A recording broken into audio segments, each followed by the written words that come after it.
Kabayan, pag nag-abroad ka, sasampalin ka ng hirap ng buhay na akala mo dati pa chill-chill lang. Marirealize mo na yung salitang hindi pinupulot ng pera na dati naririnig mo lang sa mga magulang mo.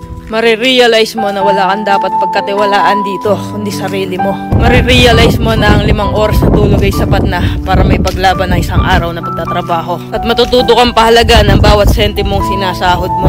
Matututo kang magtiis at magpasensya kahit minsan ikaw ang nasa tama. Matututo kang maging independent o mag-isa dahil wala ka namang aasahan dito kundi sarili mo lang. Matututo ka rin ditong lumaban kahit ayaw mo na at hindi mo na kaya pero wala ka pa rin choice. Wala kang choice kundi kayanin na lang. Marirealize mo na hindi pala totoo yung sinasabi nila na masarap ang buhay dito sa abroad. Kasi pag nandito ka na, masasabi mo na lang talaga sa sarili mo na ang hirap pala. At totoo din yung sinasabi nilang lahat na nasa abroad ang pera pero wala dito ang saya. Kaya sa mga nagbabalak mag-abroad dyan, patibayan ng loob dito at bawal ang mahina, bawal ang sumuko. Kasi dito mo mararanasan ang realidad ng buhay kung saan patatagan ng loob ang labanan.